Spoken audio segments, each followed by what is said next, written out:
Hello నమస్తే అండి, welcome to కరీమాస్ kitchen. ఈరోజు బిర్యానీ మసాలా ఎలా తయారు చేయాలో చాలా ఈజీ మెథడ్లో నేను చేసి చూపిస్తానండి. ఇది ఒక బిర్యానీకే కాదండి, నాన్ వెజ్ ఏ ఐటెంలోకైనా మనము ఈ మసాలాను యూజ్ చేయొచ్చండి. చేసుకోవడం కూడా చాలా ఈజీ. మనము ఇలాగా ఒకసారి చేసి పెట్టుకున్నామంటే అన్ని నాన్ వెజ్ ఐటెంలోకి యూజ్ చేయవచ్చు. ఇందుకోసం అనేసి ఒక ప్యాన్ పెట్టేసి ప్యాన్లో ముందుగా ఇక్కడ నేను 100 గ్రాముల ధనియాలను తీసుకున్నానండి. ఫస్ట్గా ధనియాలను బాగా దోరగా వేయించేసుకుందాం.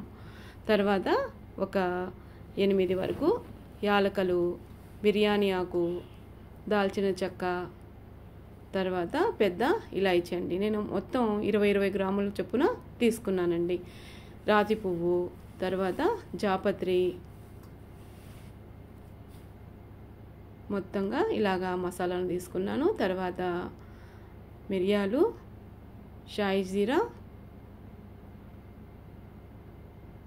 ఇది వచ్చేసి జీలకర్ర, తర్వాత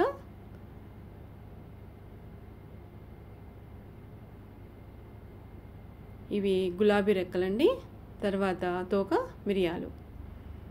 మొత్తం నేను 20 గ్రాముల చొప్పున తీసుకున్నాను. ఒక ధనియాలు 100 గ్రాములు తీసుకున్నానండి. స్టార్ పువ్వు ఒక 3 నుంచి 4.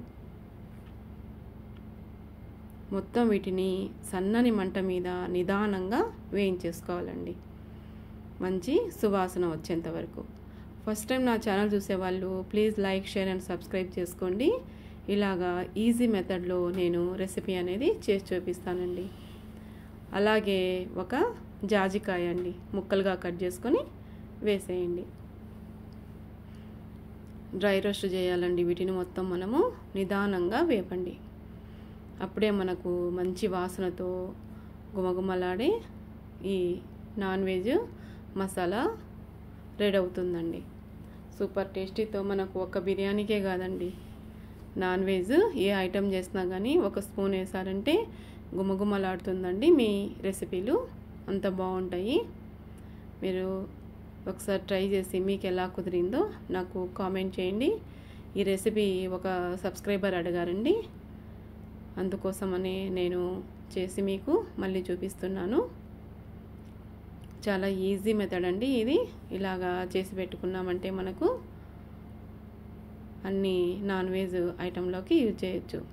చల్లారిన తర్వాత వీటిని మనము ఇలాగా పొడి కొట్టేసుకొని ఒక గాజు సీసాలో వేసి పెట్టేసుకున్నామంటే మనకు మసాలా అనేది రెడీ అయిపోతుంది.